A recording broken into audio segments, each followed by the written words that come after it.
फरवरी 2013। 20 metre diameter का एक asteroid पृथ्वी के वायुमंडल में प्रवेश करता है। ये एस्टेरॉयड 19 किलोमीटर प्रति सेकंड की रफ्तार से रशिया के एक शहर की तरफ बढ़ रहा था। तेज गति से गिरता हुआ ये एस्टेरॉयड पृथ्वी के सरफेस से सिर्फ 30 किलोमीटर ऊपर ब्लास्ट हो गया। इस एस्टेरॉयड का सरफेस से 30 किलोमीटर ऊपर विस्फोट इतना भयंकर था कि रशिया के 6 शहर इसकी चपेट में आए और लगभग 7,200 घर क्षतिग्रस्त हो गए और तकरीबन 1,500 लोग घायल हुए। अगर उस एस्टेरॉयड का विस्फोट सरफेस से 8 किलोमीटर ऊपर होता तो 2013 में रशिया के वो शहर नक्शे से गायब हो चुके होते, या फिर अगर वो एस्टेरॉयड 20 मीटर डायामीटर का ना होके 60 मीटर डायामीटर का होता तो उसका विस्फोट 30 किलोमीटर ऊपर ना होके सिर्फ 8 किलोमीटर ऊपर ही होता। पृथ्वी से देखने पर अंतरिक्ष हमें जितना शांत नजर आता है, दरअसल वैसा है नहीं।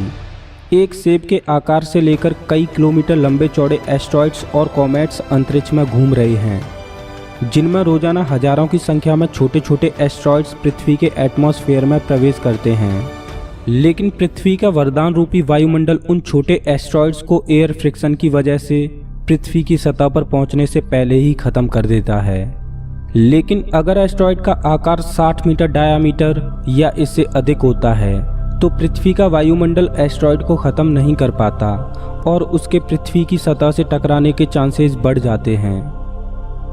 9 जनवरी 2017, जब पूरी दुनिया अपने दैनिक कार्यों में व्यस्त थी, उस समय करीब 25 से 30 मीटर का एस्टेरॉयड पृथ्वी की तरफ बढ़ रहा था। लेकिन वो एस्टेरॉयड चांद के गुरुत्वाकर्षण की वजह से पृथ्वी के वायुमंडल में प्रवेश ना करके पृथ्वी और चांद के बीच से निकल गया। अंतरिक्ष में भटकते हुए एस्टेरॉयड्स पृथ्वी से जीवन का नामो निशान मिटाने की क्षमता रखते हैं। लाखों साल पहले एक एस्टेरॉयड ने ही डायनासोर की पूरी प्रजाति को ख़त्म कर दिया था। हम अभी तक सुरक्षित हैं और किसी भी एस्टेरॉयड का शिकार नहीं हुए, तो इसका श्रेय जाता है बृहस्पति ग्रह को, क्योंकि बृहस्पति ग्रह का गुरुत्वाकर्षण बल इतना तीव्र है जो एस्टेरॉयड्स के पाथ को बदल देता है। अंतरिक्ष में केवल एस्टेरॉयड ही एकमात्र खतरा नहीं है, बल्कि एस्टेरॉयड से भी कई गुना ज़्यादा खतरनाक होते हैं भटकते हुए लावारिस ग्रह। इन ग्रहों को रोज प्लैनेट बोला जाता है। ये ग्रह लावारिस इसलिए होते हैं क्योंकि इनका कोई भी तारा नहीं होता, या यूं कहें कि ये किसी भी तारे का चक्कर नहीं लगाते। ये रोज प्लैनेट सीधे आकाशगंगा का ही चक्कर लगाते हैं या फिर आकाशगंगा में रैंडमली इधर से उधर भटकते रहते हैं। आमतौर पर रोज प्लैनेट का निर्माण 2 तरह से होता है। एक तो वो जब तारों का निर्माण हो रहा होता है तब ग्रहों का भी निर्माण होता है, उसी समय रोज प्लैनेट बन जाते हैं। और दूसरा कारण है ग्रहों का आपस में टकरा जाना। कई बार ऐसा होता है कि तारे की परिक्रमा करते हुए 2 ग्रह आपस में टकरा जाते हैं, जिस वजह से परिक्रमा करते हुए ग्रह का पाथ चेंज हो जाता है और वो ग्रह सोलर सिस्टम से बाहर निकल जाता है। अब हमारी समझ में ये बात तो आती है कि रोज प्लैनेट क्या होते हैं, लेकिन सवाल ये है कि रोज प्लैनेट एस्टेरॉयड्स और कॉमेट्स से भी ज़्यादा खतरनाक क्यों होते हैं। आइए जानते हैं। हम आकाशगंगा में किसी भी तारे को डिटेक्ट कर लेते हैं क्योंकि तारों का खुद का प्रकाश होता है, लेकिन ग्रहों का खुद का प्रकाश नहीं होता। इस वजह से ग्रहों को डिटेक्ट करना मुश्किल होता है। हालांकि किसी भी तारे का चक्कर लगाते हुए ग्रहों को डिटेक्ट करना आसान है, लेकिन भटकते हुए लावारिस ग्रह को डिटेक्ट कर पाना बेहद मुश्किल होता है। आपने इंटरनेट पर एक अफवाह तो सुनी ही होगी कि पृथ्वी प्लैनेट एक्स नाम के ग्रह से टकराने वाली है। मैं आपको बता दूं कि फ़िलहाल ऐसा कुछ भी नहीं होने वाला, लेकिन इसका मतलब ये बिल्कुल भी नहीं है कि पृथ्वी कभी किसी ग्रह से नहीं टकराएगी।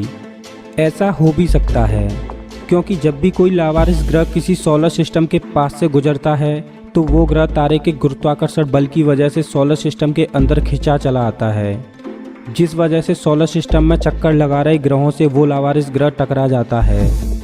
वैसे इसकी संभावना बहुत कम है कि हमारी पृथ्वी किसी ग्रह से टकराए, क्योंकि हमारे सबसे नज़दीकी रोज प्लैनेट ही हमसे 7 प्रकाश वर्ष दूर है। अंतरिक्ष में एस्ट्रॉयड्स और लावारिस ग्रह ही एकमात्र खतरा नहीं हैं। एस्ट्रॉयड्स और लावारिस ग्रह से भी खतरनाक होते हैं शूटिंग स्टार्स, जिनको कि हाइपर वेलोसिटी स्टार भी बोला जाता है।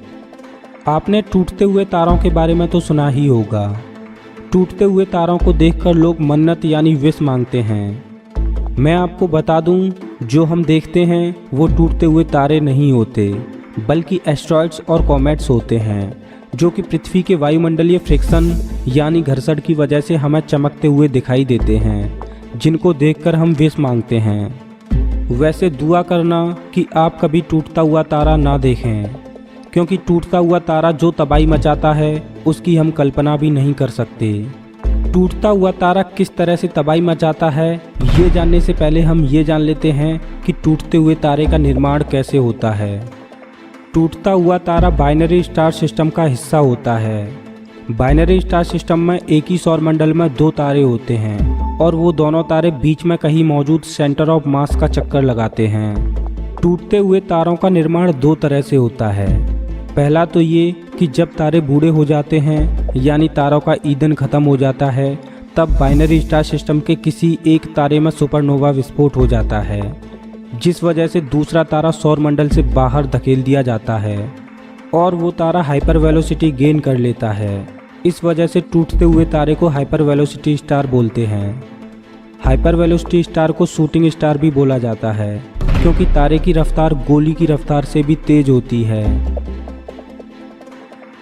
टूटते हुए तारे के निर्माण का दूसरा तरीका ये है कि अगर कोई बाइनरी स्टार सिस्टम किसी ब्लैक होल के नज़दीक होता है तो ब्लैक होल की ग्रेविटी की वजह से एक तारा तो ब्लैक होल के अंदर समा जाता है और दूसरा तारा तेज गति से बाहर फेंक दिया जाता है और वो हाइपर वेलोसिटी स्टार बन जाता है।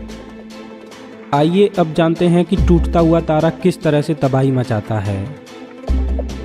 एक लावारिस ग्रह या एस्ट्रॉयड तो सिर्फ एक ही ग्रह को तबाह कर सकते हैं, लेकिन टूटता हुआ तारा पूरे सौरमंडल को ही तबाह कर देता है, क्योंकि जब भी कोई टूटता हुआ तारा किसी सोलर सिस्टम के पास से गुजरता है तो उस तारे की ग्रेविटी की वजह से सोलर सिस्टम में मौजूद ग्रह सौरमंडल को छोड़ बाहर निकल जाते हैं और लावारिस ग्रह बन जाते हैं। अगर वो ग्रह सौरमंडल से बाहर ना भी निकलें तब भी वो ग्रह तबाह हो जाते हैं, क्योंकि टूटे हुए तारे की ग्रेविटी की वजह से एस्ट्रॉयड्स और ग्रह उसके पीछे खींचे चले आते हैं, जिससे सौरमंडल में ग्रहों की टक्कर और एस्ट्रॉयड्स की बारिश हो जाती है। अगर हाइपर वेलोसिटी स्टार सौरमंडल की सीध में आता है तो उसका सौरमंडल के तारे से टकराने के चांसेस भी बढ़ जाते हैं। हाइपर वेलोसिटी स्टार इतने तेज होते हैं कि वो आकाशगंगा की एस्केप वेलोसिटी को पार कर आकाशगंगा से बाहर निकल जाते हैं। दोस्तों, इस एपिसोड में बस इतना ही। अगर आपको ये वीडियो पसंद आया हो तो प्लीज़ इस वीडियो को लाइक कीजिए, और अगर आप इस चैनल पर पहली बार आए हो तो ऐसे ही मज़ेदार वीडियोज़ के लिए इस चैनल को सब्सक्राइब कीजिए।